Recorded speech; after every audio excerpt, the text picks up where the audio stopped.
Hi hello welcome to the view. నేను Roopa Indukori. Volkswagen company మూసేస్తున్నారు. It's true.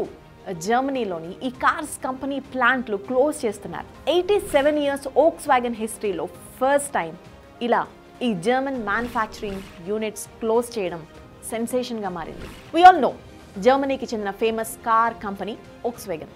Still ఇంకా ఈ కంపెనీ కాంపిటీషన్లోనే ఉంది. ఇండియా సహా ఆల్మోస్ట్ అన్ని కంట్రీస్లో కూడా వోక్స్‌వ్యాగన్ కార్ సేల్స్ అవుతున్నాయి. 1937లో ఈ కంపెనీ కార్ల మ్యానుఫ్యాక్చరింగ్ స్టార్ట్ చేశారు. ఆడీ, పోర్షే, స్కోడా బ్రాండ్స్ కూడా ఈ కంపెనీవే. అలాంటి గ్రాండ్ ఓల్డ్ బ్రాండ్కి ఇప్పుడు కష్టాలు వచ్చాయి. ఏకంగా బర్త్ కంట్రీలోనే కంపెనీ యూనిట్స్ క్లోజ్ చేసుకునే స్టేజ్కి వోక్స్‌వ్యాగన్ చేరుకుంది. వోక్స్‌వ్యాగన్ కంపెనీని ఆటోమొబైల్ జైంట్గా పిలుస్తారు. ఈ కంపెనీకి ఒక్క జర్మనీలోనే 3 లక్షల మంది ఎంప్లాయీస్ ఉన్నారు. వరల్డ్ వైడ్ 6,50,000 ఎంప్లాయీస్కి ఎవ్రీ మంత్ శాలరీస్ పే చేస్తోంది వోక్స్‌వ్యాగన్. ఇలాంటి కంపెనీ షట్ డౌన్ అంటే అది సెన్సేషనల్ న్యూస్. కానీ కంట్రోల్ చేయలేని సిచ్యువేషన్కి వచ్చేసింది. అప్డేట్ కాకపోతే అవుట్డేట్ అయిపోతామనే ఫార్ములా వోక్స్‌వ్యాగన్కి సూట్ అవుతుంది. లాస్ని కంట్రోల్ చేసుకోలేక ఈ కంపెనీ జర్మనీలో క్లోజ్ అవుతోంది. ఈ లాస్ కూడా ఒక్కసారిగా వచ్చింది కాదు. లాస్ట్ 5 ఇయర్స్గా కంపెనీకి డేంజర్ బెల్స్ మోగుతూనే ఉన్నాయి. అన్ని ట్రయల్స్ అయిపోయాయి. చివరి స్టేజ్లో జర్మనీలో కంపెనీ ప్లాంట్ క్లోజ్ చేస్తున్నారు. దీనికి మెయిన్ రీజన్ ఏంటో తెలుసా? ఇంట్రెస్టింగ్లీ చైనాలో మ్యానుఫ్యాక్చర్ అవుతున్న ఎలక్ట్రిక్ కార్ల కాంపిటీషన్ని తట్టుకోలేక వోక్స్‌వ్యాగన్ హ్యాండ్సప్ అంది.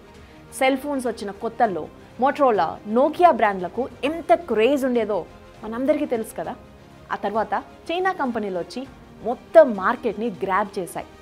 ఇప్పుడు కూడా చైనాకు చెందిన మల్టిపుల్ బ్రాండ్స్ వరల్డ్ మొబైల్ మార్కెట్ని రూల్ చేస్తున్నాయి. అంటే ఇక్కడ బ్రాండ్ ఇంపార్టెంట్ కాదు, టైంతో పాటు ఆ బ్రాండ్ ఎంతగా మోడిఫై అయింది, కాస్ట్ ఎలా ఉంది అనేది మార్కెట్లో చాలా ఇంపార్టెంట్.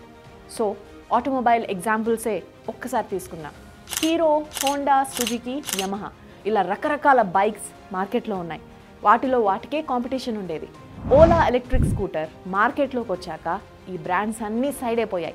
ఎలక్ట్రిక్ స్కూటర్ అంటేనే ఓలా అనేలా ఈ బ్రాండ్ సూపర్ పాపులర్ అయిపోయింది అప్పుడే. దీంతో మిగతా బైక్స్ కంపెనీలన్నీ ఎలక్ట్రిక్ మోడల్స్పై ఇన్వెస్ట్మెంట్ చేయడం మొదలుపెట్టాయి. సో కాంపిటీషన్ ఇస్తున్న ప్రైస్లో మాత్రం వేరియేషన్ ఉంటుంది. ఈలోగా చైనా కంపెనీలు కూడా మార్కెట్లోకి వచ్చేసాయి. దీంతో పెట్రోల్ మోడల్స్పై రీసెర్చ్ ఆపేసి ఎలక్ట్రిక్ మోడల్స్ కోసం ఇప్పుడు అందరూ కష్టపడుతున్నారు, పెద్ద కంపెనీలు కూడా. సో నేను ఇంతకు ముందు చెప్పిన స్టోరీ సేమ్ ఎగ్జాంపుల్ వోక్స్‌వ్యాగన్కి కూడా అప్లై అవుతుంది. ఎలక్ట్రిక్ కార్స్ మ్యానుఫ్యాక్చరింగ్లో వోక్స్‌వ్యాగన్ ఇంకా ప్రైమరీ స్టేజ్లోనే ఉంది. ఈలోగా చైనా ఎలక్ట్రిక్ కార్స్ మార్కెట్లోకి దూసుకొచ్చాయి. అటు టెస్లా లాంటి బ్రాండ్స్ కూడా మార్కెట్ని క్యాప్చర్ చేశాయి.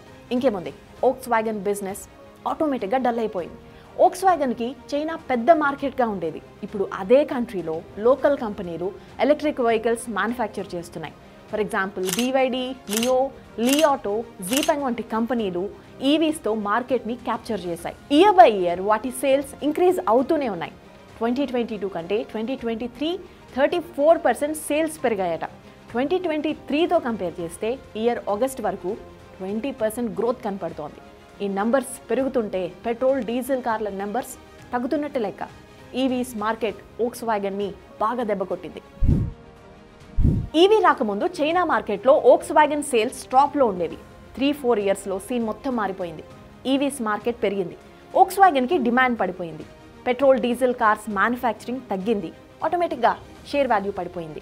లాస్ట్ 5 ఇయర్స్లో షేర్ వాల్యూ 1/3కి పడిపోవడంతో వోక్స్‌వ్యాగన్ కష్టాలు పెరిగిపోయాయి. బట్ కాస్త లేట్గా అయినా వోక్స్‌వ్యాగన్ ఈవీస్లోకి షిఫ్ట్ అయింది. బట్ అప్పటికే చాలా లేట్ అయిపోయింది.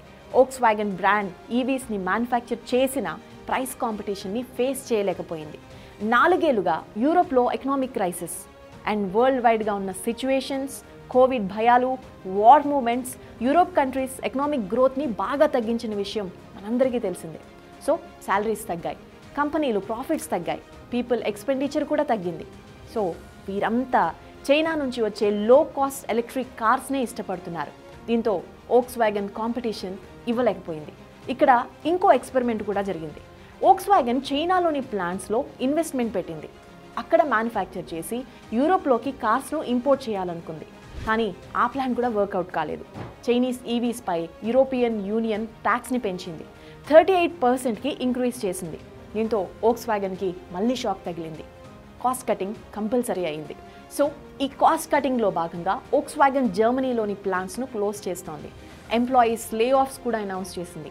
1994లో చేసుకున్న ఒక అగ్రిమెంట్ ప్రకారం 2029 వరకు ఎంప్లాయీస్ని తీసేయకూడదు. కానీ వారికి ఇప్పుడు పెద్ద మొత్తంలో కాంపెన్సేషన్ అనౌన్స్ చేసి ప్లాంట్స్ను క్లోజ్ చేస్తోంది. ఈ షట్డౌన్ గురించి CEO Oliver Bloom already announcement కూడా చేశాడు. నెక్స్ట్ 2 yearsలో $11 billion సేవ్ చేయాలనేది ఆయన ప్లాన్. అలా సేవ్ చేస్తూ ఈవీస్పై కాన్సన్ట్రేషన్ పెంచి ఫ్యూచర్ మార్కెట్ని క్యాప్చర్ చేయాలనుకుంటున్నారు. So from the whole story Volkswagen is just an example. A company అయినా ఫ్యూచర్ గురించి ఆలోచించకపోతే ఇలాగే జరుగుతోంది. ఎలక్ట్రిక్ వెహికల్స్ వచ్చిన కొత్తలో సేఫ్టీ ఉండదు, రిపేర్స్ ఎక్కువగా వస్తాయి, స్పీడ్ ఉండదు, సింగిల్ ఛార్జ్తో ఎక్కువ డిస్టెన్స్ ట్రావెల్ చేయలేమని ఇలా రకరకాల నెగిటివ్ కామెంట్స్ మనం విన్నాం. బట్ ఇప్పుడు కంపెనీస్ వాటన్నిటినీ దాటుకుంటూ సరికొత్త టెక్నాలజీతో ఫార్వర్డ్ స్టెప్ వేశాయి. సేఫ్టీ ప్రికాషన్స్ తీసుకుంటూ సింగిల్ ఛార్జ్తోనే ఎక్కువ డిస్టెన్స్ ట్రావెల్ చేసేలా అఫోర్డబుల్ ప్రైస్లో ఈవీస్ మార్కెట్లోకి వస్తున్నాయి. కొత్త వెహికల్ తీసుకోవాలనుకునే వారు ఎవరైనా ఫస్ట్ ఈవీస్ గురించి ఎంక్వైరీ చేస్తున్నాం. ఆ తర్వాతే ఆల్టర్నేటివ్ వెహికల్స్ గురించి ప్లాన్ చేస్తున్నాం. ఆల్మోస్ట్ ఇప్పటికే డీజిల్ వెహికల్స్ కనిపించట్లేదు. డీజిల్లో కొత్త మోడల్స్ రావటం లేదు. త్వరలో పెట్రోల్ వేరియంట్స్ కూడా కనిపించవు. యాక్చువల్గా ఆ రోజు ఎంతో దూరంలో లేదు. ఇప్పటికిప్పుడు ఇది ఎగ్జాజరేషన్గా మీకు అనిపించవచ్చు, బట్ ఫ్యూచర్ మాత్రం ఖచ్చితంగా ఇదే. వోక్స్వాగన్ వంటి పెద్ద పెద్ద కంపెనీలే చైనా ఎలక్ట్రిక్ కార్ల దెబ్బకి ప్లాంట్స్ మూసుకోవాల్సిన సిచ్యువేషన్. మారుతున్న టెక్నాలజీకి మనం అడ్జస్ట్ కావాలి, అప్డేట్ కావాలి, లేకపోతే ఇదిగో ఇలా అవుట్డేట్ కావాల్సి వస్తుంది. That's all for now.